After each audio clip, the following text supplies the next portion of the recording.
तो कल तक जो कुतुब मीनार से भी ऊंचे थे अब वो नहीं है। जी हां, अंधेरा छट चुका है और सूरज उग चुका है। नोएडा में ट्विन टावर गिराए जाने के बाद अब लोग अपने घरों में लौटने लगे हैं। लोगों के घरों में ज्यादा नुकसान तो नहीं पहुंचा, लेकिन कुछ घरों में धूल की मोटी परत जरूर जमी है, जबकि कुछ मकानों के शीशे टूटने की खबर है। तो आपको बता दें कि कुतुब मीनार से भी ऊंचे थे ये दोनों ही टावर, लेकिन अब वहां पर नहीं है। और ट्विन टावर गिरने के बाद लोग अपने घरों में, जो आसपास की सोसाइटी में लोग खाली करके गए थे अपने घरों को, वो देर रात अपने फ्लैट में लौटने लगे हैं। इस वक्त की बड़ी खबर आपको बता रहे हैं, कल 2:30 बजे ट्विन टावर को धराशायी कर दिया गया। आसपास के कुछ घरों में धूल ने डेरा जमा लिया है, तो कुछ घरों में शीशे टूटने की भी खबर है, लेकिन इसके अलावा कोई और नुकसान नहीं हुआ है। जो इंतजाम किए गए थे वो पुख्ता नजर आए।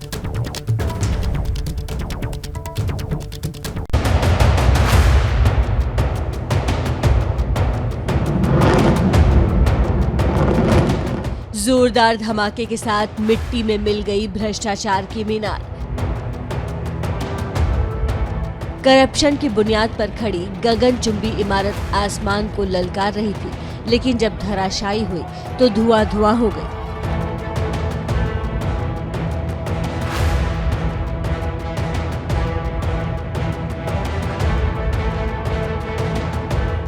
आप देख लीजिए नोएडा ट्विन टावर जब जमींदोज होने से पहले कैसा दिख रहा था।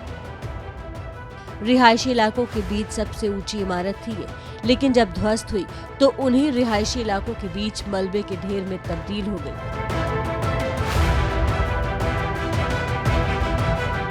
अब आपके जहन में ये सवाल उठ रहा होगा कि इतना जोरदार धमाका हुआ तो पास की बिल्डिंग में और उसमें रहने वालों का क्या हुआ। वाइब्रेशन को कम करने के लिए जो है वो इस टायर को यहाँ पर बिछाया गया था, ताकि किसी तरीके का वाइब्रेशन जो है वो यहाँ पर ना हो। ये 1500 टायर जो है वो ट्विन टावर के चारों तरफ जो है वो बिछाए गए थे। साइंस का कमाल ही कहें कि जब ये बिल्डिंग गिरी तो सीधे नीचे आई, जैसा दावा किया गया था।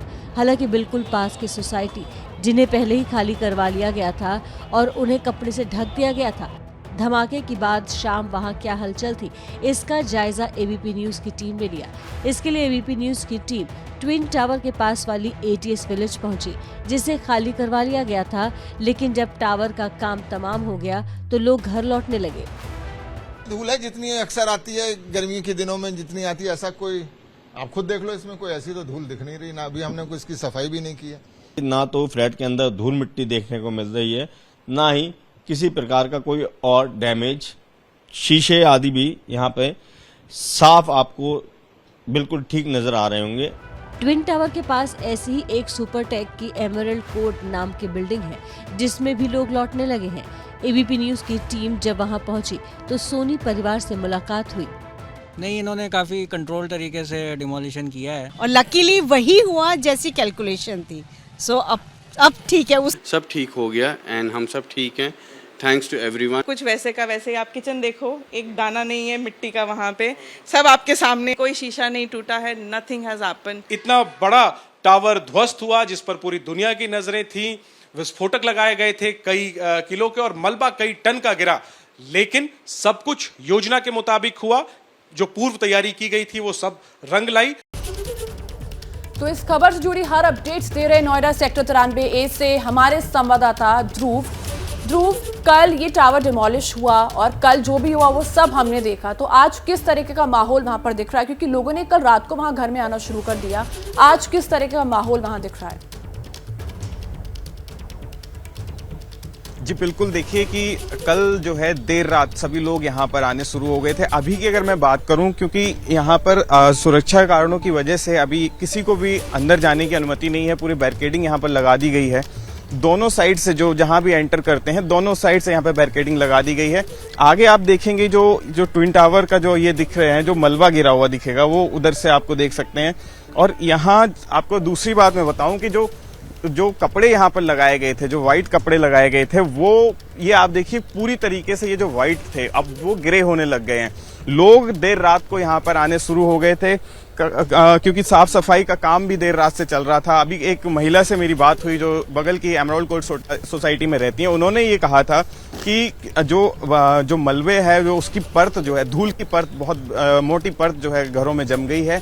तो कहीं ना कहीं उसकी साफ सफाई का काम जो है देर रात तक चला। अभी लोग सो के उठ रहे हैं।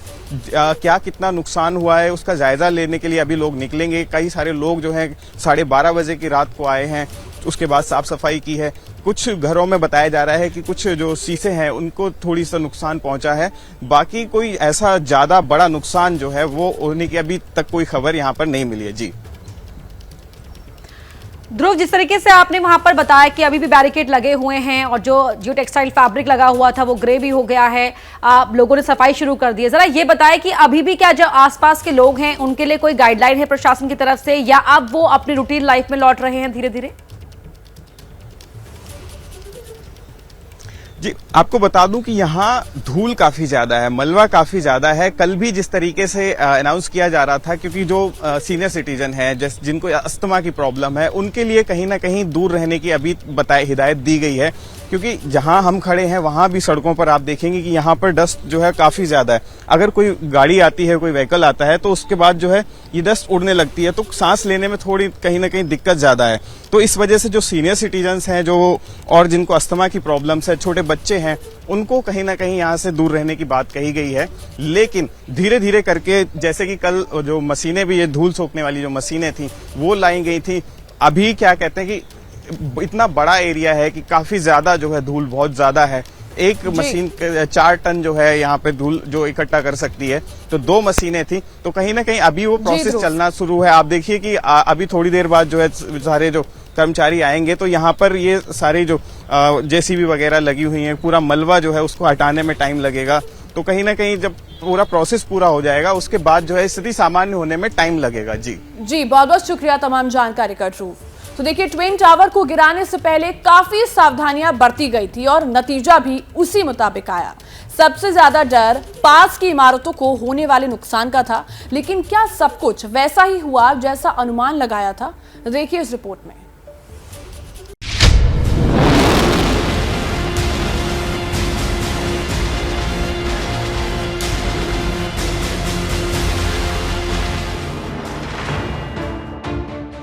बारह साल की कानूनी लड़ाई के बाद करप्शन की इमारत ढहा दी गई। इस लड़ाई को यहाँ के रेजिडेंट्स के लोग पिछले 10 साल से ज्यादा समय से लड़ रहे थे। उनकी जीत हुई और आखिरकार कोर्ट के आदेश के बाद जो टावर है वो मलबे में तब्दील हो गई है, जमींदोज हो गई है। लेकिन ब्लास्ट के बाद टावर के पास की इमारतों का क्या हुआ, ये सवाल जरूर आपके मन में उठ रहा होगा, जिसे जानने के लिए एबीपी न्यूज की टीम मौके पर पहुंची। इकट्ठा हो गया है। आपको यहाँ पर दिखाना चाहूँगा किस तरह से ये जो मलबा है वो बगल में किस तरह से गिरा है, और एटीएस बिल्डिंग को ढकने के लिए जो व्यवस्थाएं की गई थी वो कपड़े जो हैं वो किस तरह से हो गए हैं। तो बचाने के लिए, सोसाइटी को बचाने के लिए लगाए गए थे, लेकिन ये पूरी तरह से यहाँ पर फट गए हैं। नीचे की हालत देख सकते हैं किस तरह से, कितना ज़्यादा मलबा, कितनी ज़्यादा धूल यहाँ पर अंदर इकट्ठी हो गई है। और कुछ इस तरह की यहाँ पर तस्वीरें हैं। धमाका इतना जोरदार था कि टावर के पिलरों में जब ब्लास्ट हुआ तो उसका मलबा चारों तरफ उड़ा और पास की इमारतों को ढकने के लिए इस्तेमाल किए गए कपड़ों के चीथड़े उड़ गए। उनमें कई जगह बड़े बड़े छेद हो गए। इससे पहले जब धमाका हुआ तो धूल के गुबार ने वहां के आसमान को ढक लिया। थोड़ी देर तक आसपास तक दिखना नामुमकिन हो गया, लेकिन जब धूल छटी तो धमाके से होने वाले नुकसान की क्लियर तस्वीर सामने आई। सबसे ज्यादा नुकसान दे रही धूल यानी प्रदूषण, जिसका अंदेशा पहले ही जता दिया गया था, जिसके बाद सबसे पास वाली इमारतें, उन इमारतों में से एक एटीएस विलेज की बिल्डिंग भी थी। एक टावर के ऊपर की 3 मंजिलें एटीएस विलेज में आके गिरी हैं, तो उसकी वजह से एक तो करीब 10-15 मीटर की बाउंड्री वॉल टूटी है, 20-25 पेड़ टूटे हैं, और जो हम लोगों की स्ट्रीट लाइट्स हैं वो कुछ टूटी हैं। मलबा इतना ज्यादा है कि उसको साफ करने में हम लोगों को काफी टाइम लगा है। वहीं हालात संभलने के बाद इस काम में लगी कंपनी एडिफिस के सीईओ ने भरोसा दिया कि जो भी नुकसान हुआ है उसे ठीक कर लिया जाएगा। एटीएस टावर का जो कंपाउंड वॉल है वो एक तरफ 7-8 मीटर कुछ टूटा हुआ है, बिकॉज डेब्री थोड़ा वहाँ पे गया है, जो हमने उनको पहले से बताया था कि थोड़ा वहाँ पे जा सकता है। सो हम लोग ने ऐसा बोल सकते हैं कि जो प्रेडिक्ट किया तो ऑलमोस्ट वैसा ही हुआ है। तो 100 मीटर और 97 मीटर के इन दो ट्विन टावर को 12 सेकंड में जमींदोज कर दिया गया, लेकिन इन्हें गिराना आसान नहीं रहा।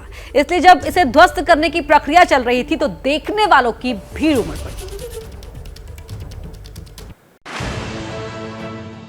आपके सामने ट्विन टावर के जमींदोज होने की ये 10 तस्वीरें हैं। इनमें से कुछ मोबाइल से ली गई हैं तो कुछ ड्रोन से, लेकिन ज्यादातर तस्वीरें हमारे कैमरे में कैद हुई हैं। इन्हें दिखाने का मकसद ये है कि इसे इस तरह जमीन पर गिरा देना कोई मामूली काम नहीं रहा। इंजीनियरों की कारीगरी का बेजोड़ नमूना था ये। जिन विस्फोटकों का इस्तेमाल नुकसान पहुंचाने के लिए होता रहा है, उन्हीं विस्फोटकों का इस्तेमाल यहाँ भ्रष्टाचार की इमारत को गिराने में हुआ। सबसे बड़ी बात ये रही कि ऐसी तस्वीरें हमें देखने को कम मिलती हैं। 32 मंजिला इमारत, 30 मंजिला इमारत को गिराने की तकनीक भी ऐसी कि देखने वाले दंग रह गए।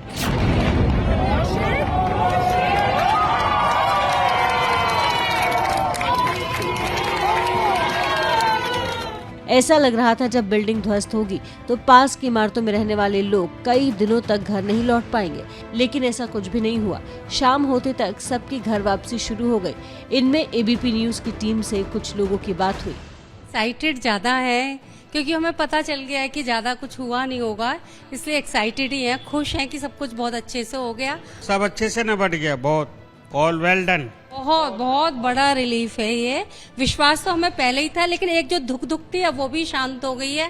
ट्विन टावर से 70 मीटर दूर वाली सोसाइटी में रहने वाली ममता और नरेश भी नियमों का पालन करते हुए अपने घर में दाखिल हो गए। घर के अंदर पहुंचने पर सबसे पहले दंपति ने हाथ जोड़कर भगवान का शुक्रिया अदा किया। वैसी कोई धूल नजर नहीं आ रही है। देखिए, उन्होंने अपना घर का जितना ज्यादा हिस्सा हो सकता था वो कवर किया हुआ है। यहाँ पर बेडशीट्स हैं, कई सारे और जो आइटम्स हैं।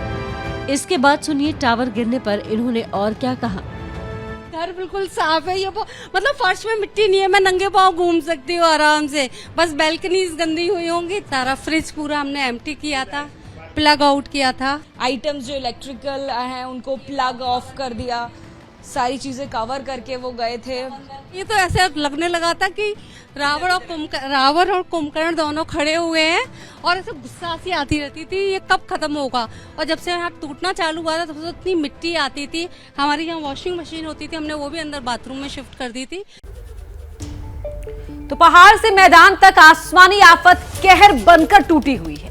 पहाड़ी इलाकों में भारी बारिश मुसीबत बढ़ा रही है, तो वहीं मैदानी इलाकों में गंगा और उसकी सहायक नदियों का रौद्र रूप डराने लगा है। उत्तराखंड के हल्द्वानी में कल देर शाम हुई भारी बारिश ने लोगों की मुसीबतों में इजाफा कर दिया।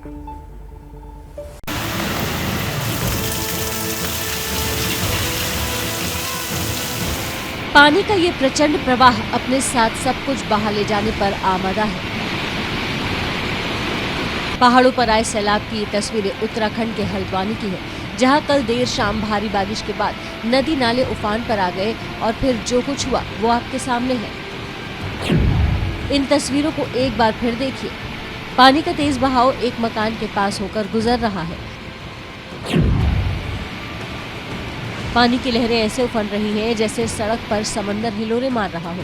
पानी की आवाज ऐसी कि उसे सुनने मात्र से कोई भी सहम जाए। कल देर शाम हल्द्वानी में मूसलाधार बारिश होने की वजह से आसपास के नाले उफान पर आ गए। गौला नदी का जलस्तर बढ़ने की वजह से गौला बैराज के 6 गेट खोल दिए गए, जिससे गौला बैराज का पानी तेजी से निचले इलाकों में जाने लगा। गली मोहल्लों से गुजरने वाले नाले मानो नदी में तब्दील हो गए। गौला का जलस्तर बढ़ता जा रहा है, इससे कोई भी घटना घटित हो सकती है। इसलिए जो भी गौला के किनारे रह रहे हैं, जिनके परिवार रह रहे हैं, स्वयं रह रहे हैं, वो अपने अपने परिवारों को लेकर के किसी सुरक्षित स्थान पर चले जाएं। लिहाजा प्रशासन अलर्ट लगातार लोगों को अलर्ट करने लगा। आपसे विनम्र निवेदन किया जाता है कि आप अपने परिवार को लेकर के। तो देखिए, यूपी में गंगा धीरे धीरे रौद्र रूप धारण करने लगी है। मिर्जापुर से लेकर वाराणसी तक गंगा का पानी तटीय इलाकों को डुबो रहा है, जिससे लोगों की मुश्किलें बढ़ गई है।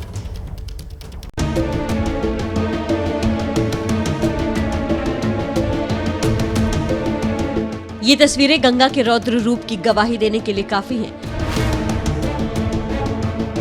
वाराणसी में गंगा घाट की ड्रोन से ली गई इन तस्वीरों के जरिए समझा जा सकता है कि हालात कैसे हर दिन बिगड़ते जा रहे हैं। ये तस्वीरें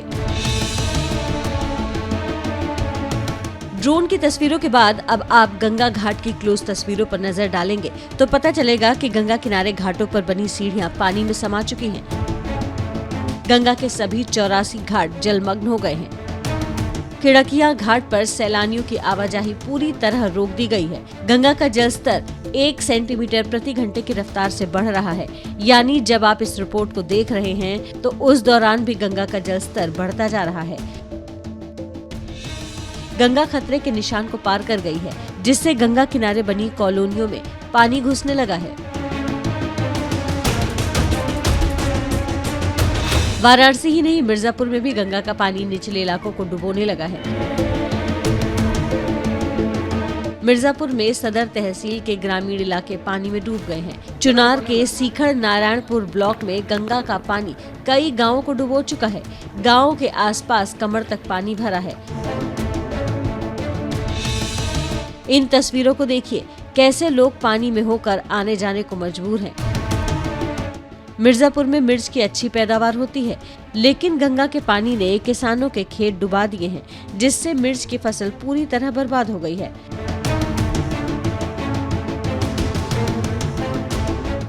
मिर्जापुर केंद्रीय मंत्री अनुप्रिया पटेल का संसदीय क्षेत्र है, लिहाजा अनुप्रिया पटेल ने खुद इलाके में जाकर हालात का मुआयना लिया और अधिकारियों को हर मुमकिन इंतजाम करने का निर्देश दिया।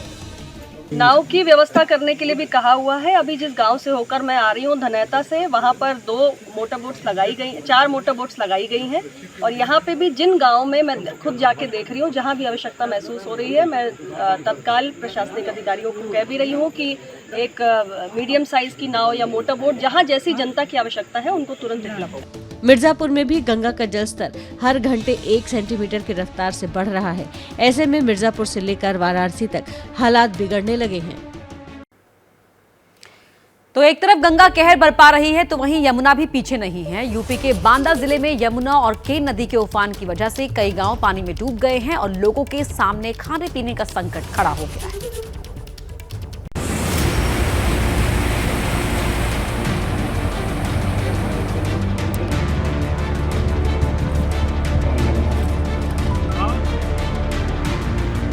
पूरा इलाका पानी के आगोश में समा चुका है। हर तरफ पानी ही पानी है। तस्वीरें यूपी के बांदा जिले की हैं, जहां यमुना और केन नदी में उफान की वजह से तटीय इलाकों में बसे गांव पानी में डूब गए हैं। बाढ़ का सबसे ज्यादा असर सदर और पैलानी तहसील में हुआ है। पहले आप नदी किनारे बने मंदिरों को देखिए, पूरा मंदिर पानी में डूबा हुआ है। जो मंदिर बड़े हैं वो थोड़ा बहुत नजर भी आ रहे हैं, लेकिन जो छोटे मंदिर हैं वो तो पूरी तरह पानी में समा चुके हैं। बस नजर आ रहा है तो उनका गुंबद, जिससे ये पता चल पा रहा है कि ये मंदिर है। नदी किनारे बने मकान भी पानी में डूबे हुए हैं। ऐसा नहीं है कि सिर्फ नदी के किनारे बने घर और मंदिर पानी की मार झेल रहे हैं, बल्कि गाँव के गाँव पानी में समा चुके हैं। इन तस्वीरों को देखिए, पूरे इलाके में घुटने के ऊपर तक पानी जमा है। इस महिला को देखिए, कैसे सैलाब में डूबती अपनी गृहस्थी को बेबस भरी नजर से देख रही है, लेकिन कुछ नहीं कर पा रही है। इन तस्वीरों को देखिए, पानी की वजह से कच्चे मकानों में दरारें बन गई हैं। ये कच्चे आशियाने कब गिर जाएं पता नहीं। ये शख्स पानी के बीच खड़े होकर बाढ़ में हो रही बर्बादी को एकटक देख रहा है। बांदा में बाढ़ से बदहाली की एक और तस्वीर देखिए।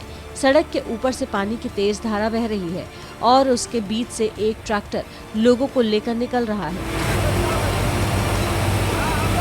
ट्रैक्टर सवार लोग तो सैलाब को पार कर गए, लेकिन पानी के तेज बहाव को देखकर पैदल वहां से जाने वाले लोग हिम्मत नहीं जुटा पाए और एक किनारे पर ठिठक गए।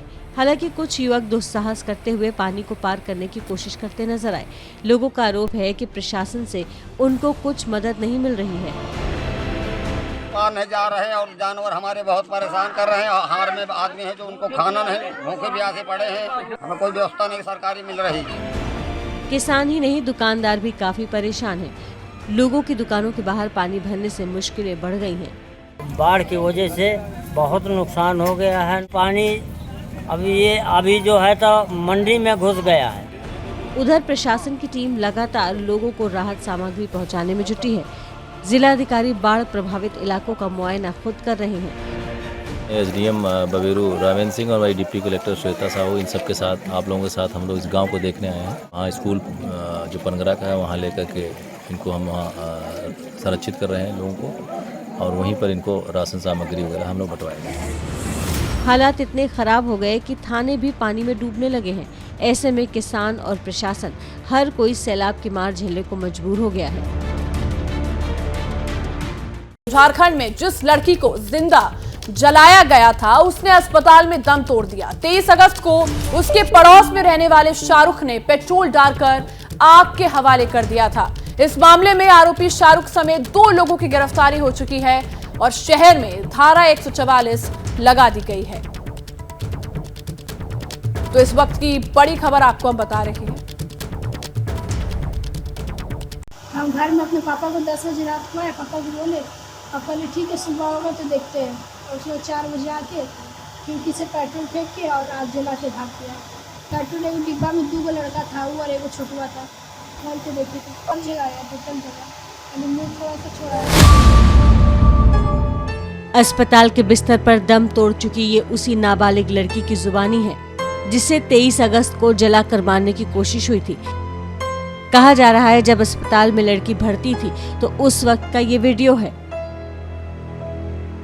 हम घर में अपने पापा को 10 बजे रात को आए, पापा को बोले, पापा ने ठीक है सुबह होगा तो देखते हैं। और उसने 4 बजे आके खिड़की से पेट्रोल फेंक के और आग जला के भाग गया। पेट्रोल एक डिब्बा में 2 लड़का था, वो और एक छोटुआ था। खोल के देखे थे कम जगह आया, टोटल जगह अभी मुँह थोड़ा सा छोड़ा। सुना आपने, ये मासूम घर के अंदर थी। शाहरुख नाम का एक लड़का और उसका दोस्त छोटू उसके घर पहुंचा और खिड़की से पेट्रोल फेंककर उसे आग के हवाले कर दिया, जिसके बाद मासूम को रांची रिम्स में भर्ती कराया गया। लेकिन मौत से जंग लड़ रही लड़की ने आखिरकार 28 अगस्त को दम तोड़ दिया। आरोप है कि शाहरुख एक तरफ प्यार में पागल हो चुका था और उस लड़की के साथ बदतमीजी भी किया करता था। बहन भी, छोटी बहन मेरे आपके सामने तरफ तरफ की मारी, उसको भी इससे भी बड़े सजा मिले।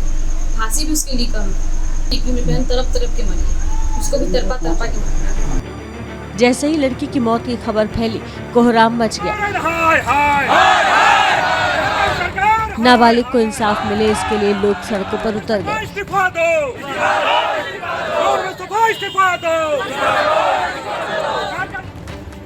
हालात को काबू में करने के लिए दुमका शहर को पुलिस छावनी में तब्दील कर दिया गया। बीजेपी महिला मोर्चा के कार्यकर्ताओं ने भी मोर्चा खोल दिया और हेमंत सरकार पर हमला बोल दिया। इस पूरे मामले पर झारखंड के पूर्व मुख्यमंत्री और बीजेपी के नेता रघुवर दास भी सामने आए और हेमंत सोरेन को घेरते हुए अलग रंग देने की कोशिश की।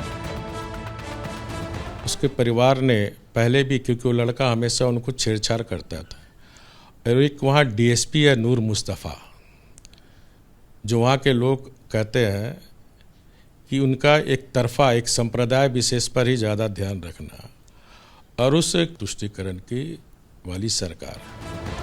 वहीं दुमका में बिगड़े हालात को संभालने के लिए प्रशासन ने चप्पे चप्पे पर पुलिस की तैनाती कर दी है। किसी भी बाहरी व्यक्ति को शहर में प्रवेश नहीं दिया जा रहा है और शहर में धारा 144 लागू कर दी गई है। प्रशांत हमारे सहयोगी लाइव जुड़ रहे हैं इसी खबर पर। प्रशांत, सरकार को अपने अस्तित्व को बचाने की चिंता है तो बेटियों को कौन बचाएगा, बड़ा सवाल ये है। मौजूदा हालात अभी फिलहाल क्या बने हुए हैं, प्रशासन की ओर से इन हालातों को देखते हुए क्या इंतजाम किए गए हैं?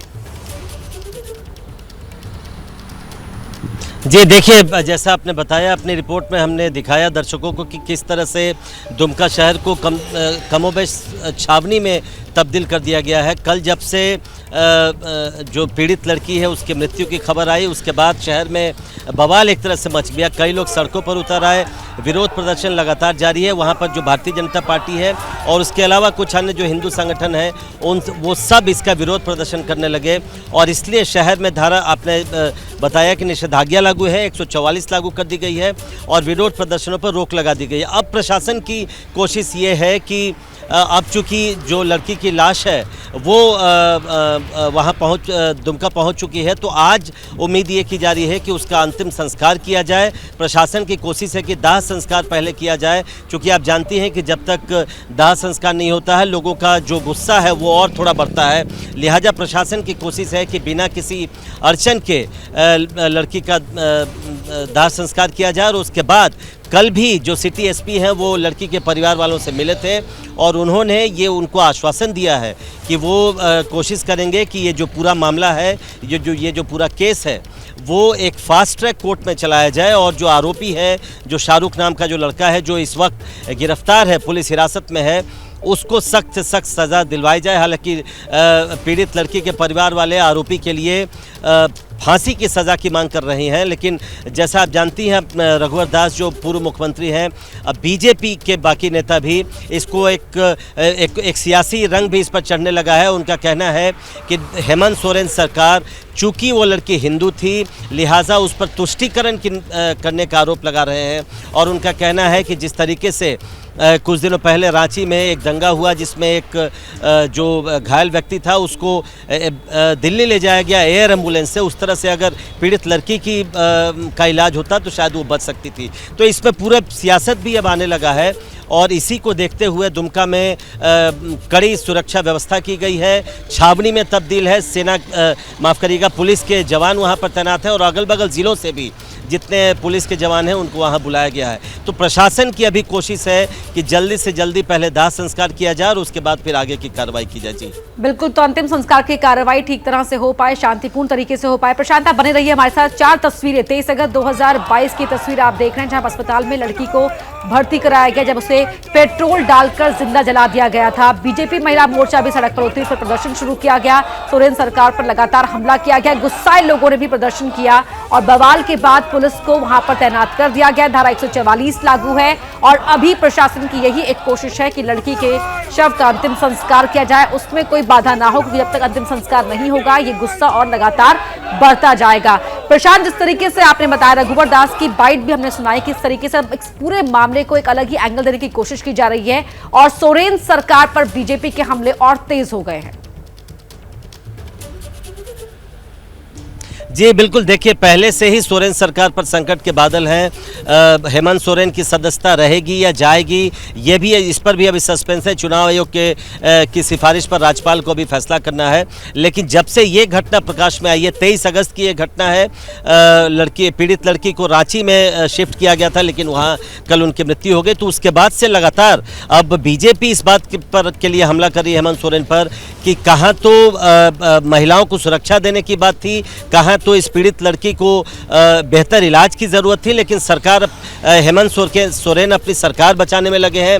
2 दिनों पहले जो विधायकों को लेकर वो खूंटी के पास लतरातू डैम के पास नौकायान करते नजर आए थे, उसकी तस्वीर साझा की है बीजेपी के कई नेताओं ने, और ये कहते हुए उन पर हमला कर रहे हैं कि सरकार नाम की अब कोई चीज़ नहीं है, सरकार को इन सब चीज़ों पर ध्यान देना चाहिए था, लेकिन सरकार नदारद है, सरकार अपने विधायकों के साथ ऐश मौज कर रही है और अपनी सरकार बचाने में लगी है। तो निश्चित तौर पर इसका एक दूसरा रंग भी, जैसा मैंने बताया, सियासी रंग भी अब इस पर चढ़ने लगा है। और कल ही भारतीय जनता पार्टी की जो महिला मोर्चा है वहाँ दुमका में और बाकी कुछ अन्य जो हिंदू संगठन हैं वो खुलकर अब समर्थन में आ गए हैं पीड़ित लड़की के, उनके परिवार के, और कल भी उन्होंने प्रदर्शन किया था। और आज प्रशासन को ऐसा अंदेशा है कि और भी प्रदर्शन बढ़ सकता है और इस पर इसीलिए काबू बनाए रखने के लिए 144 लागू की गई है और पुलिस की तैनाती बढ़ा दी गई। लेकिन जैसा मैंने कहा, पुलिस प्रशासन और प्रशासन को का पहला लक्ष्य ये है अब कि जल्दी से जल्दी लड़की के शव का दाह संस्कार किया जाए ताकि गुस्से को थोड़ा ठंडा किया जा सके। किस समय होना है और क्या परिवार वालों को मना लिया गया है? क्योंकि जिस तरीके से हमने देखा कि वो फांसी की मांग कर रहे थे शाहरुख के लिए और सजाए मौत की मांग कर रहे हैं परिवार वाले। जी देखिए, बिल्कुल दो प्रमुख मांगे हैं परिवार वालों की। उनका सबसे पहले कहना है कि इस पूरे मामले को एक फास्ट ट्रैक कोर्ट बनाया जाए, जिसमें केवल इसी केस की सुनवाई की जाए और जल्दी से जल्दी, जितनी जल्दी हो सके इस मामले में उन्हें न्याय दिया जाए। जो आरोपी हैं, जो भी उनको सज़ा दिलवाई जाए और सज़ा के तौर पर फांसी की सज़ा से कम नहीं वो मांग रहे हैं। जैसा आपने पूछा कि क्या परिवार वाले मान गए हैं, कल इसी की कोशिश के तहत वहाँ के जो एसपी हैं वो उनके घर गए थे। उन्होंने आश्वासन दिया है कि वो कोशिश करेंगे कि फास्ट ट्रैक कोर्ट में इस मामले को चलाया जाए। लेकिन एक और भी मैं आपको अपडेट दे दूं कि मुझे ये जानकारी मिल रही है कि रांची में भी जो सरकारी स्तर पर अब इस मामले को गंभीरता से अब लिया जा रहा है। राज्यपाल के स्तर पर इस मामले को गंभीरता से लिया जा रहा है और संभव है कि आज दिन भर में किसी समय राज्यपाल की ओर से भी इस मामले पर और सरकार की ओर से भी इस मामले को लिया जाए। और अब बात कर लेते हैं उत्तर प्रदेश की, जहां गंगा धीरे धीरे रौद्र रूप धारण करने में लगी है। मिर्जापुर से लेकर वाराणसी तक गंगा का पानी तटीय इलाकों को डुबो रहा है, जिससे लोगों की परेशानियां बढ़ गई है।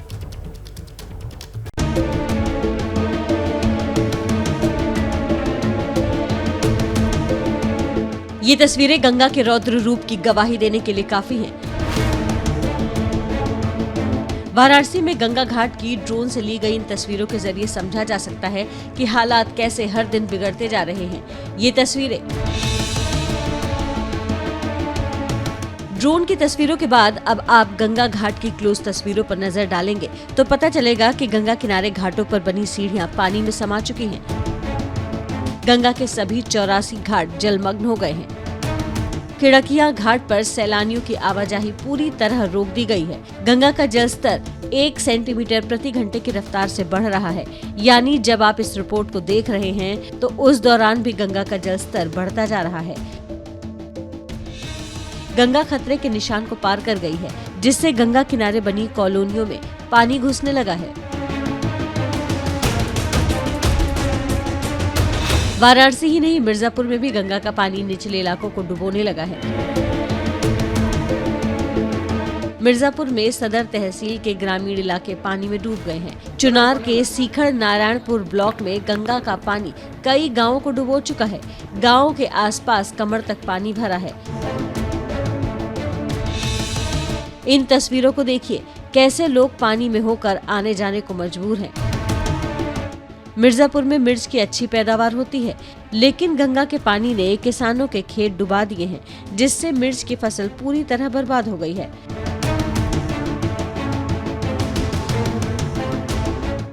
मिर्जापुर केंद्रीय मंत्री अनुप्रिया पटेल का संसदीय क्षेत्र है, लिहाजा अनुप्रिया पटेल ने खुद इलाके में जाकर हालात का मुआयना लिया और अधिकारियों को हर मुमकिन इंतजाम करने का निर्देश दिया।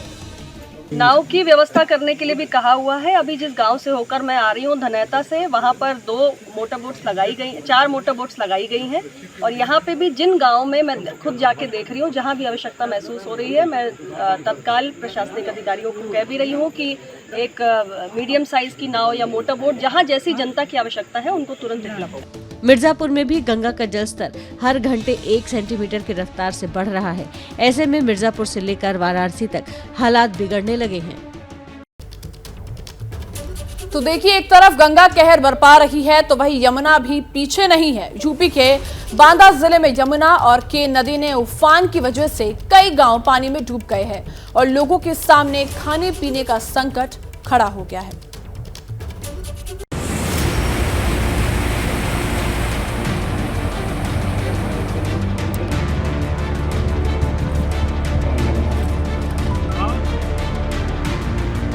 पूरा इलाका पानी के आगोश में समा चुका है।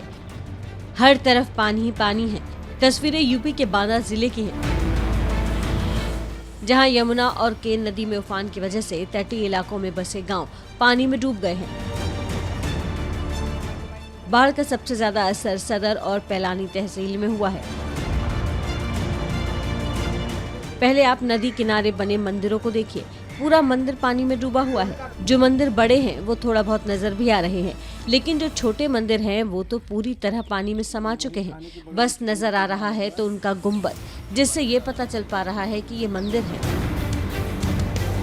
नदी किनारे बने मकान भी पानी में डूबे हुए हैं। ऐसा नहीं है कि सिर्फ नदी के किनारे बने घर और मंदिर पानी की मार झेल रहे हैं, बल्कि गांव के गांव पानी में समा चुके हैं। इन तस्वीरों को देखिए, पूरे इलाके में घुटने के ऊपर तक पानी जमा है।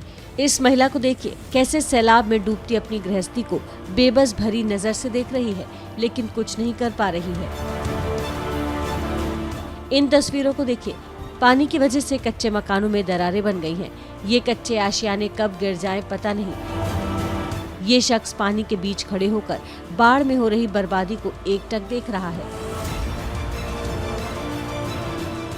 बांदा में बाढ़ से बदहाली की एक और तस्वीर देखिए। सड़क के ऊपर से पानी की तेज धारा बह रही है और उसके बीच से एक ट्रैक्टर लोगों को लेकर निकल रहा है। ट्रैक्टर सवार लोग तो सैलाब को पार कर गए, लेकिन पानी के तेज बहाव को देखकर पैदल वहां से जाने वाले लोग हिम्मत नहीं जुटा पाए और एक किनारे पर ठिठक गए। हालांकि कुछ युवक दुस्साहस करते हुए पानी को पार करने की कोशिश करते नजर आए। लोगों का आरोप है कि प्रशासन से उनको कुछ मदद नहीं मिल रही है। पार नहीं जा रहे हैं और जानवर हमारे बहुत परेशान कर रहे हैं। हार में आदमी है जो उनको खाना नहीं, भूखे प्यासे पड़े हैं। हमें कोई व्यवस्था नहीं सरकारी मिल रही। किसान ही नहीं, दुकानदार भी काफी परेशान हैं। लोगों की दुकानों के बाहर पानी भरने से मुश्किलें बढ़ गई हैं। बाढ़ की वजह से बहुत नुकसान हो गया है। पानी अभी जो है तो मंडी में घुस गया है। उधर प्रशासन की टीम लगातार लोगों को राहत सामग्री पहुंचाने में जुटी है। जिला अधिकारी बाढ़ प्रभावित इलाकों का मुआयना खुद कर रहे हैं। एसडीएम बबेरू रामेंद्र सिंह और भाई डिप्टी कलेक्टर श्वेता साहू, इन सब के साथ आप लोगों के साथ हम लोग इस गांव को देखने आए हैं। वहाँ स्कूल जो पनगरा का है वहाँ लेकर के इनको हम वहाँ संरक्षित कर रहे हैं लोगों को, और वहीं पर इनको राशन सामग्री वगैरह हम लोग बंटवाएंगे। हालात इतने खराब हो गए कि थाने भी पानी में डूबने लगे हैं। ऐसे में किसान और प्रशासन हर कोई सैलाब की मार झेलने को मजबूर हो गया है। बिहार में भी गंगा नदी उफान पर है। बक्सर जिले के कई गांव पानी की चपेट में आ गए हैं, जिससे लोगों को भारी परेशानियों का सामना करना पड़ रहा है।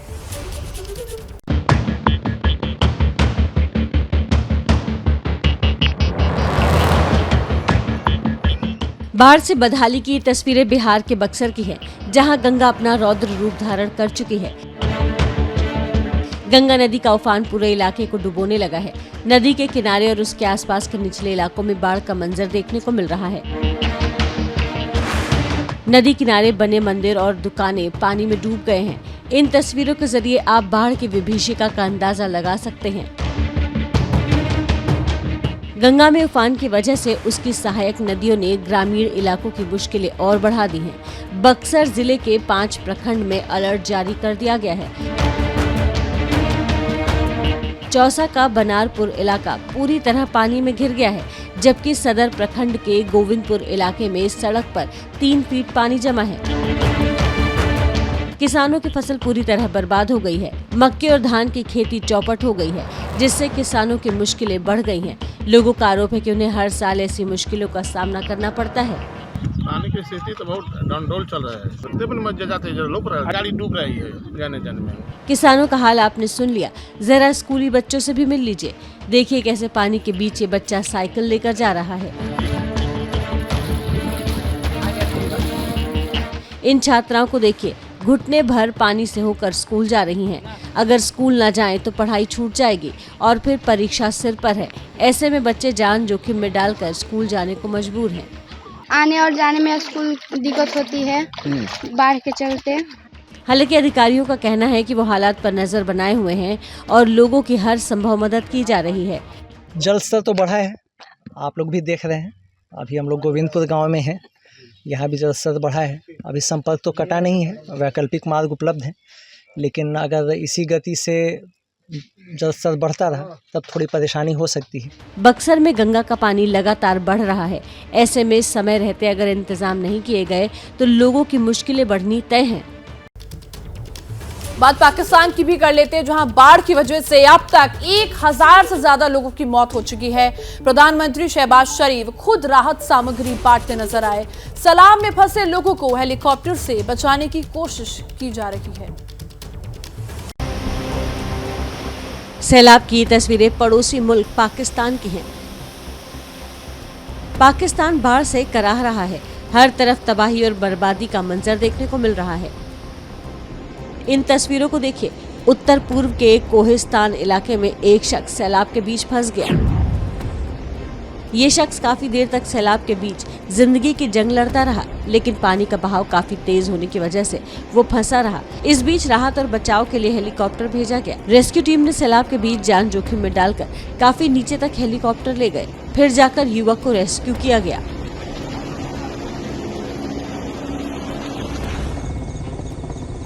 उधर पाकिस्तान में बिगड़े हुए हालात को देखते हुए पाकिस्तान के प्रधानमंत्री शहबाज शरीफ खुद पूरे इलाके का हवाई दौरा कर रहे हैं और राहत सामग्री बांटते भी देखे गए।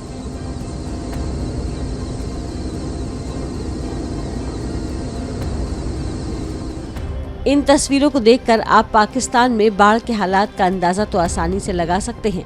पाकिस्तान में पिछले 2 से ढाई महीने में सैलाब की वजह से 1000 से ज्यादा लोगों की जान जा चुकी है। और अब बात करते हैं पाकिस्तान पर मिली रोमांचक जीत की। एशिया कप में पाकिस्तान के खिलाफ भारत को रोमांचक जीत मिली। भारत ने पाकिस्तान को 5 विकेट से हराया। हार्दिक पांड्या बने मैन ऑफ द मैच। प्रधानमंत्री मोदी ने भी टीम इंडिया को जीत के लिए बधाई दी है और किस तरह खुशी की लहर दौड़ पड़ी वो आप इन तस्वीरों में देख सकते हैं। फैंस किस कदर उत्साहित नजर आए। हार्दिक पांड्या बने मैन ऑफ द मैच। 2 गेंद बाकी रहते ही टीम इंडिया ने इस मैच को जीत लिया। प्रधानमंत्री मोदी ने भी टीम इंडिया को जीत की बधाई दी।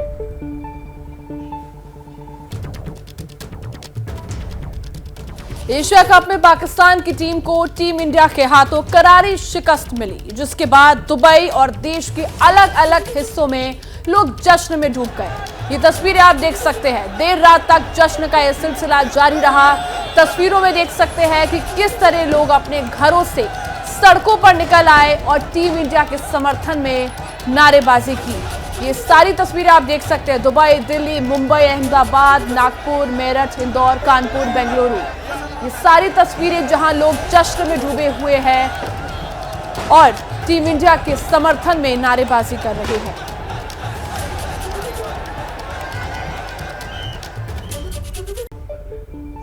तो पाकिस्तान पर जीत के बाद दुबई में लोगों में कैसा उत्साह रहा, बता रहे हैं संवाददाता आशीष सिंह। कैसा लगा मैच आप लोगों को? इंडिया जीत गया, और क्या चाहिए था।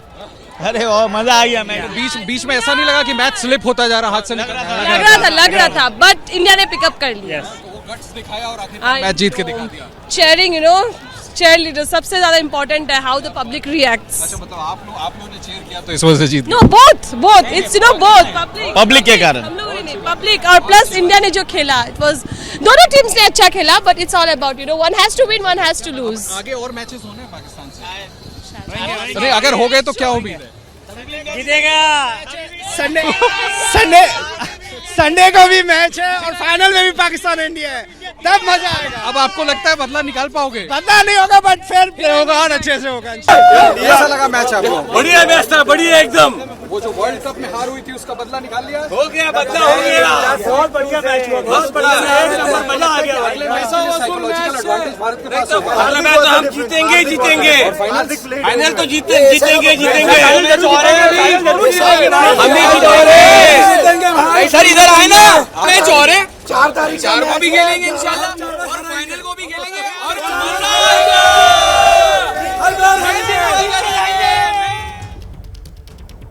तो भारत पाकिस्तान मैच को लेकर इस्लामाबाद में लोगों के बीच काफी उत्सुकता थी। मैच के बाद लोगों का क्या रिएक्शन रहा, बता रहे हैं हमारे संवाददाता हमजा अमीर। एक बहुत ही कांटेदार मुकाबले के बाद इंडिया ने पाकिस्तान को हरा दिया। मैं इस वक्त एक रेस्टोरेंट पे मौजूद हूँ जहाँ पे लोग इकट्ठे हुए, पीछे मेरे स्क्रीन आप देख सकते हैं।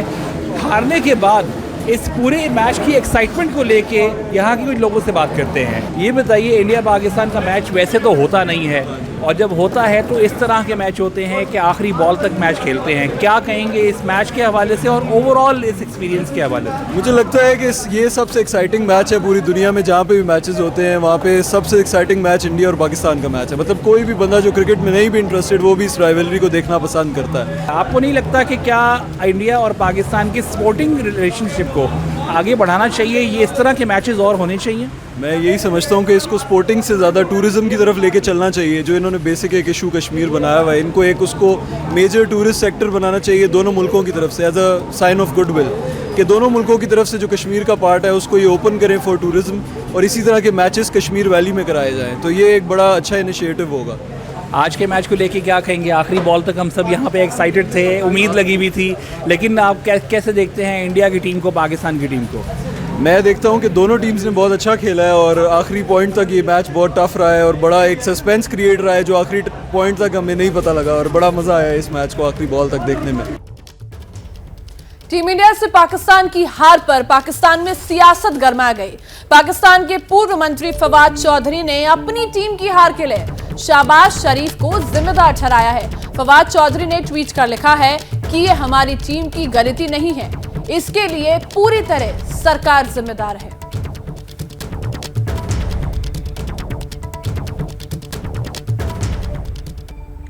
तो नोएडा में ट्विन टावर गिराए जाने के बाद अब लोग अपने घरों में वापस लौटने लगे हैं। लोगों के घरों को ज्यादा नुकसान तो नहीं पहुंचा है। कुछ घरों में हालांकि धूल की मोटी परत जरूर जम गई है, जबकि कुछ मकानों के शीशे टूटने की खबर है। लेकिन देर रात से ही जो आसपास के फ्लैट्स में लोग रह रहे थे वो अपने घरों की ओर वापस लौटने लगे हैं और लोगों ने इस बात की तारीफ की कि जिस तरीके से इंतजाम का दावा किया गया था वो इंतजाम वैसे ही नजर आए हैं। और देर रात कई परिवार अपने फ्लैट में लौट रहे हैं, लेकिन ट्विन टावर को गिराए जाने के बाद जो वहां मलबा है उसे हटाने में अभी काफी वक्त लग सकता है। कुछ घरों में शीशे टूटने की खबर है। एटीएस की एक दीवार को नुकसान पहुंचा है। एडिफिस का दावा है कि वो उसका मेंटेनेंस का काम करवाएंगे।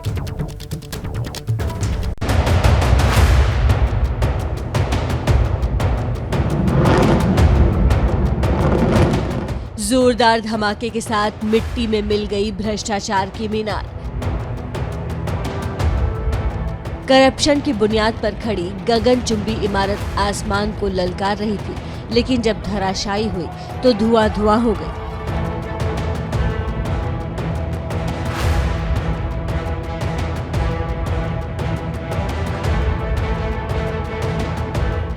आप देख लीजिए नोएडा ट्विन टावर जब जमींदोज होने से पहले कैसा दिख रहा था। रिहायशी इलाकों के बीच सबसे ऊंची इमारत थी ये, लेकिन जब ध्वस्त हुई तो उन्हीं रिहायशी इलाकों के बीच मलबे के ढेर में तब्दील हो गई।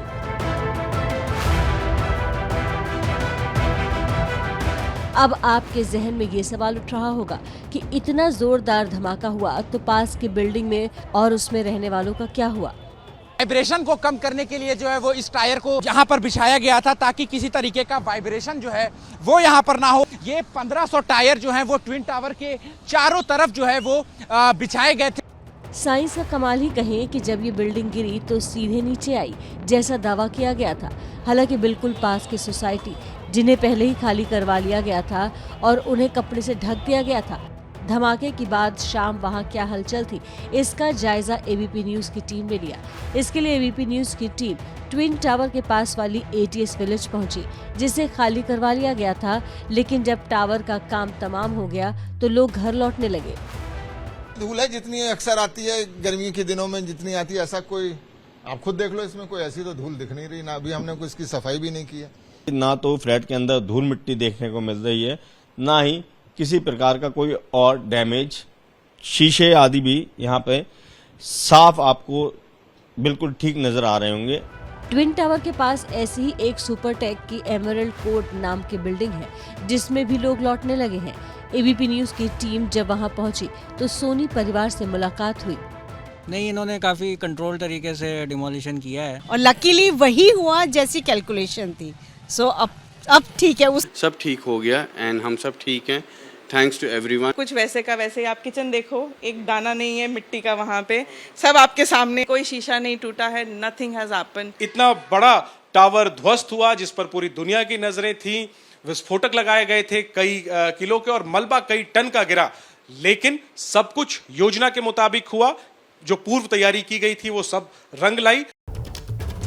तो देखिए, हमने आपको दिखाया कैसा डिमोलिश होने के बाद लोग अब वापस अपने घरों में उन्होंने जाना शुरू कर दिया। तो देखिए, ट्विन टावर ध्वस्त होने के बाद मलबा हटाने का काम शुरू हो गया है। ग्राउंड जीरो से ज्यादा जानकारी दे रहे संवाददाता ध्रुव। कल दिन में 2:30 बजे ट्विन टावर की बिल्डिंग को ध्वस्त कर दिया गया था। उसके बाद कई टन मलबा यहां पर बचा हुआ है, उसको हटाने के लिए जो है आज आप देख सकते हैं यहां पर जेसीबी मशीन ये आने लग गई हैं।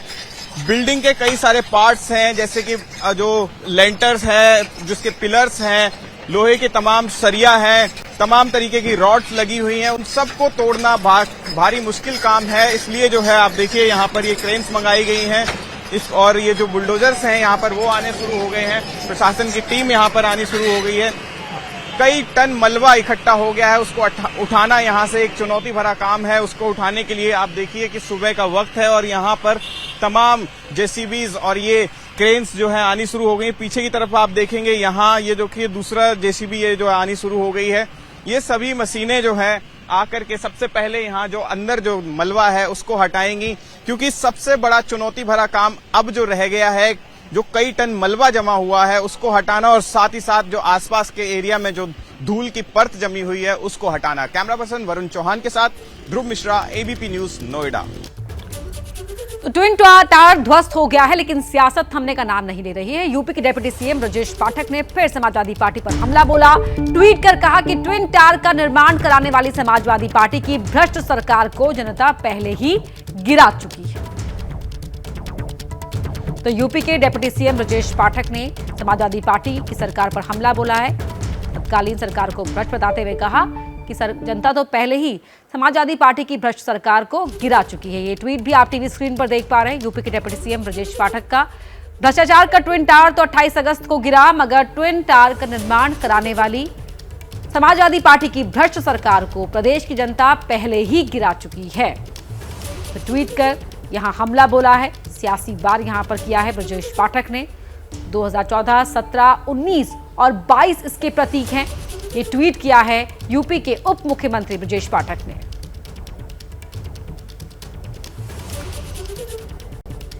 और अब बात कर लेते हैं झारखंड की, जहां जिस लड़की को जिंदा जलाया गया था उसने अस्पताल में दम तोड़ दिया है। 23 अगस्त को उसके पड़ोस में रहने वाले शाहरुख ने पेट्रोल डालकर उसे आग के हवाले कर दिया था। इस मामले में आरोपी शाहरुख समेत 2 लोगों की गिरफ्तारी हो चुकी है। शहर में धारा 144 लगा दी गई है, शहर में तनाव को देखते हुए। हम घर में अपने पापा को 10 बजे रात को आए, पापा को बोले अब कहले ठीक है सुबह होगा तो देखते हैं। और उसने 4 बजे आके खिड़की से पेट्रोल फेंक के और आग जला के भाग गया। पेट्रोल एक डिब्बा में 2 लड़का था, वो और एक छोटुआ था। खोल के देखे थे, कम जगह आया, टोटल जगह मुँह थोड़ा सा छोड़ा। अस्पताल के बिस्तर पर दम तोड़ चुकी ये उसी नाबालिग लड़की की जुबानी है जिसे 23 अगस्त को जलाकर मारने की कोशिश हुई थी। कहा जा रहा है जब अस्पताल में लड़की भर्ती थी तो उस वक्त का ये वीडियो है। हम घर में अपने पापा को 10 बजे रात को आए, पापा को बोले अब कहले ठीक है सुबह होगा तो देखते हैं। और उसने 4 बजे आके खिड़की से पेट्रोल फेंक के और आग जला के भाग गया। पेट्रोल एक डिब्बा में 2 लड़का था, वो और एक छोटुआ था। खोल के देखे थे, कम जगह आया, टोटल जगह मुँह थोड़ा सा छोड़ा। सुना आपने, ये मासूम घर के अंदर थी। शाहरुख नाम का एक लड़का और उसका दोस्त छोटू उसके घर पहुंचा और खिड़की से पेट्रोल फेंककर उसे आग के हवाले कर दिया, जिसके बाद मासूम को रांची रिम्स में भर्ती कराया गया। लेकिन मौत से जंग लड़ रही लड़की ने आखिरकार 28 अगस्त को दम तोड़ दिया। आरोप है कि शाहरुख एक तरफ प्यार में पागल हो चुका था और उस लड़की के साथ बदतमीजी भी किया करता था। बहन मेरी छोटी बहन मेरे आपके सामने तरफ की मरी, उसको भी इससे भी बड़े सजा मिले, फांसी भी उसके लिए कम। मेरी बहन तरफ के मरी, उसको भी तरपा के मारा। जैसे ही लड़की की मौत की खबर फैली, कोहराम मच गया। नाबालिग को इंसाफ मिले, इसके लिए लोग सड़कों पर उतर गए।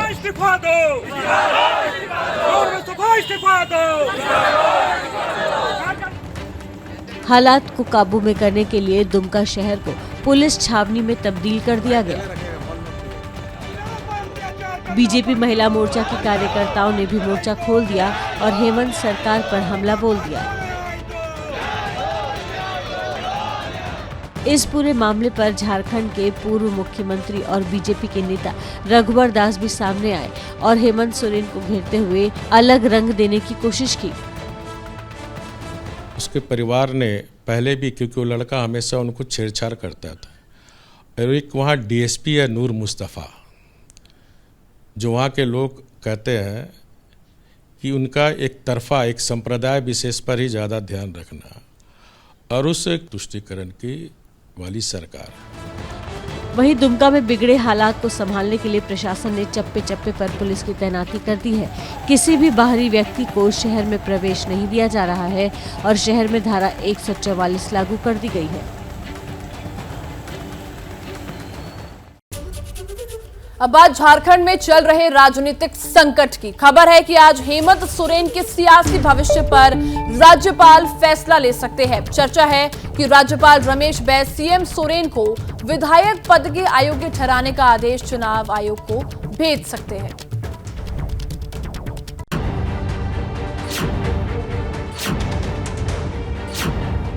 खनिज लीज घोटाले में सीएम रहते लाभ देने के मामले में फंसे सोरेन पर गाज गिर सकती है। पिछले कुछ दिनों से चर्चा है कि चुनाव आयोग ने अपनी सिफारिश में सोरेन की विधायकी खत्म करने की बात कही है, जिस पर आज राज्यपाल मुहर लगा सकते हैं। सोरेन पर मंडराते सियासी संकट पर एक दिन पहले महागठबंधन की फिर बैठक हुई, जिसमें चुनाव आयोग की सिफारिशों की खबरों पर चर्चा की गई। बहुत बड़ा दायित्व आदिवासी दलित के अधिकार के संरक्षण की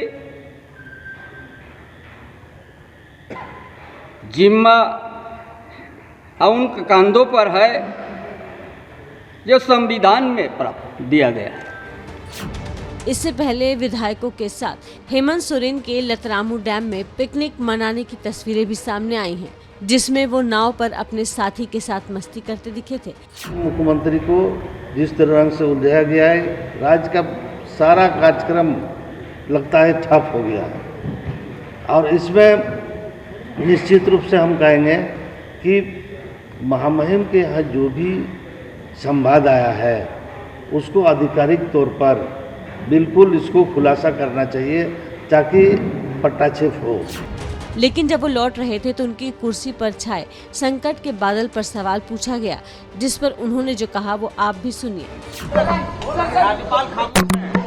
उनसे पूछो ना भाई। इसके साथ ही सत्ता पक्ष ने बीजेपी पर हॉर्स ट्रेडिंग के जरिए सत्ता गिराने की भी आशंका जताई है।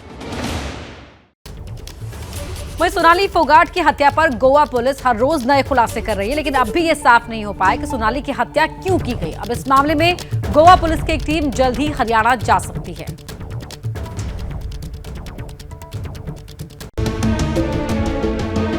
सोनाली की वो आखिरी शाम, जिसके बाद जाम और ड्रग्स के बीच जिंदगी की रफ्तार थम गई।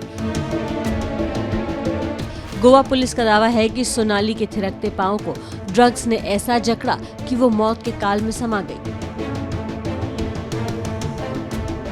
जांच आगे बढ़ी तो कई खुलासे हुए और धीरे धीरे ये साफ हो गया कि गोवा के जिस रेस्टोरेंट में मौत का आखिरी कष्ट सोनाली ने लिया था, वो पूरी तरह ड्रग्स पेडलरों के कब्जे में था। रात 10 बजे के करीब सुधीर सांगवान और सोनाली फोगट ये दोनों कर्लीज रेस्टोरेंट पहुंचे। वही कर्लीज रेस्टोरेंट जहां पर ड्रग्स का सेवन करने से सोनाली फोगाट की जान चली गई। जिसके बाद गोवा पुलिस ने 3 ड्रग्स पेडलरों को गिरफ्तार कर कोर्ट में पेश किया और फिर उन्हें 3 दिन के लिए पुलिस हिरासत में भेज दिया गया। इस मामले में 2 ड्रग पेडलर पकड़े गए हैं, जिसमें दत्ता प्रसाद गांवकर को पकड़ा गया है और साथ ही साथ रामा नाम के एक ड्रग पेडलर को पकड़ा गया है। इस प्रकार से ड्रग मामले में 3 गिरफ्तारियां हुई हैं। यही नहीं, एबीपी न्यूज उस कर्जिल रेस्टोरेंट में पहुंचा जहां सोनाली लड़खड़ाती नजर आई थी। इस दौरान जब जानकारियां इकट्ठी की गई तो कई चौंकाने वाली चीजें सामने आईं। रिसोर्ट का एक वेटर स्टाफ है, वो इसी जगह पर काम करता है और न केवल यहाँ के ग्राहकों को कर्लीज रेस्टोरेंट जाने की सलाह देता है, बल्कि उन्हें ड्रग्स भी मुहैया कराता है। दत्ता प्रसाद गांवकर बतौर वेटर एक स्लीपर सेल का काम करता है, यानी कि ड्रग माफियाओं से वो ड्रग्स खरीदता था और उसे यहाँ आने वाले हाई क्लास कस्टमर्स को ड्रग्स मुहैया कराता था। लेकिन जब इस राज से पर्दा उठा तो गोवा पुलिस ने जांच तेज कर दी और इस सिलसिले में उसने अपना दायरा बढ़ा लिया ताकि ड्रग्स के काले कारोबार की जड़ तक पहुंच सके। सोनाली मर्डर केस ने गोवा में नशे के नर्क की फाइल एक बार फिर खोल दी है, इसीलिए गोवा पुलिस लगातार एक्शन में है। गोवा के कलंगूट और अरपोरा समुद्री इलाके में छापेमारी कर गोवा पुलिस ने 19 लाख रुपए के ड्रग्स बरामद किए हैं। पुलिस सूत्रों की माने तो गोवा में 3 ड्रग्स माफियाओं का दबदबा है। इनमें शामिल है रूस, नाइजीरिया और इजराइल के ड्रग सप्लायर। नशे का धंधा माफियाओं के बीच बटा हुआ है। गोवा पुलिस का दावा है कि सोनाली के मर्डर के लिए मेथाम्फेटामाइन नाम के ड्रग की डोज दी गई थी। एक बहुत ही खतरनाक ड्रग्स है। अब इस मामले में गोवा के सीएम ने कहा है कि जरूरत पड़ने पर सीबीआई की जांच की सिफारिश भी की जा सकती है। इन्वेस्टिगेशन उसका हो रहा है, ड्रग पेडलर से लेके होटलर से लेके केस जो इन्वॉल्वमेंट है उस सभी को सजा हो जाएगी। और फर्दर जैसे उन्होंने कहा कि सीबीआई के पास भी देनी चाहिए तो ये सीबीआई के पास दी जाए। यही नहीं, सोनाली मर्डर केस की तह तक पहुंचने के लिए गोवा पुलिस की एक टीम हरियाणा में भी कुछ लोगों से पूछताछ करेगी।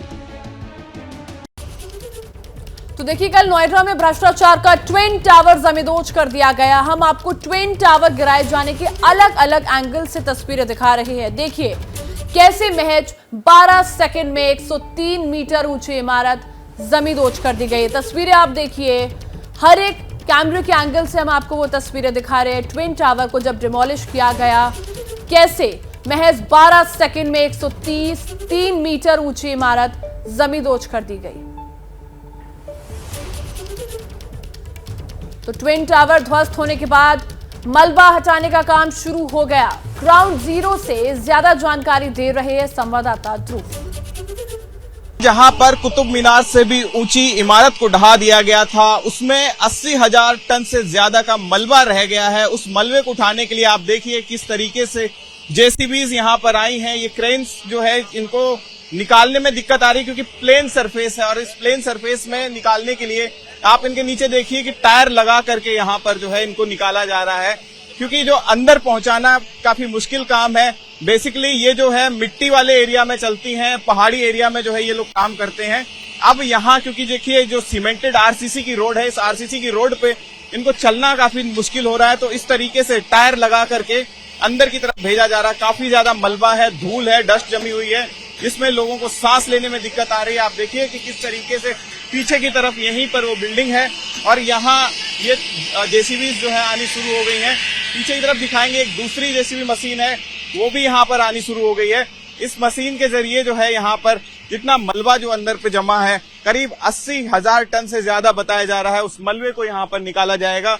इनको निकालने में भी, इन क्रेन्स को निकालने में भी दिक्कत आ रही है, क्योंकि नीचे जो है जो समतल जमीन है और आरसीसी की रोड है, इस आरसीसी की रोड पर इनमें चलने में दिक्कत है क्योंकि पहुंच नहीं पा रही हैं। तब जाकर टायर लगाकर, टायर का सहारा लेकर के जो है इनको अंदर पहुंचाया जा रहा है, जिससे कि क्योंकि काफी बड़ा जो लेंटर है, जो मजबूत पिलर्स हैं, उनको तोड़ना बहुत मुश्किल काम है। उनको तोड़ करके उनको, क्योंकि और काफी वजनी है, वजन ज्यादा है, तो कहीं ना कहीं उनको छोटा करके तब जाकर के वो मलबा यहाँ से हटाया जाएगा। कैमरा पर्सन वरुण चौहान के साथ ध्रुव मिश्रा, एबीपी न्यूज, नोएडा।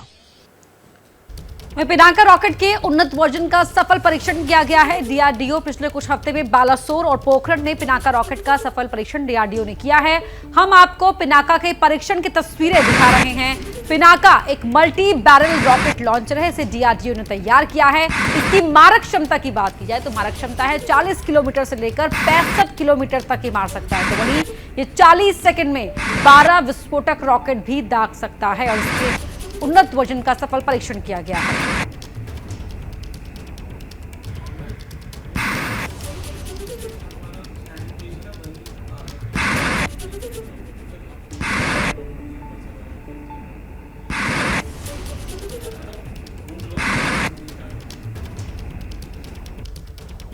और अब इरफान का कार्टून भारत पाकिस्तान मैच पर क्या कह रहे हैं इरफान, देखिए। क्रिकेट मैच तो भारत में लगातार चलते ही रहते हैं, लेकिन भारत और पाकिस्तान के बीच में जब मैच होता है तो बात कुछ और ही होती है। लेकिन और इसी बीच में अगर कोई जाबाज भारत को विजय दिलाता है तो निश्चित ही देश की जनता उसको हार्दिक धन्यवाद कहती है।